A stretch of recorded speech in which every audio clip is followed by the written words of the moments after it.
Warm welcome to தெரிந்ததும் தெரியாததும். நம் பைபிளில் சங்கீதம் என்ற புத்தகம் இருப்பது உங்களுக்கு தெரியும். அநேகருக்கு மிக பிடித்தமான வசனங்கள் இதில் உள்ளது என்றும் உங்களுக்கு தெரியும். ஆனால் சங்கீதம் 8 சிறப்பு அம்சம் என்ன என்று உங்களுக்கு தெரியுமா? 1969 ஆண்டு ஜூலை 20 அமெரிக்காவின் நாசா விண்வெளி மையம் அனுப்பிய அப்பல்லோ 11 விண்கலம் நிலவில் தரையிறங்கியது. நீல் ஆம்ஸ்ட்ராங் நிலவில் முதலில் கால் பதித்தார்.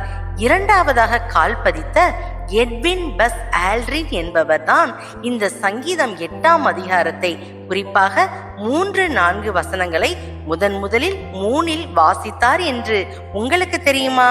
உமது விரல்களின் கிரியையாகிய உம்முடைய வானங்களையும் நீர் ஸ்தாபித்த சந்திரனையும் நட்சத்திரங்களையும் நான் பார்க்கும் பொழுது மனுஷனை நீர் நினைக்கிறதற்கும் மனுஷகுமாரனை நீர் விசாரிக்கிறதற்கும் அவன் எம்மாத்திரம் என்கிற இந்த வசனங்களை அவர் வாசித்தார்.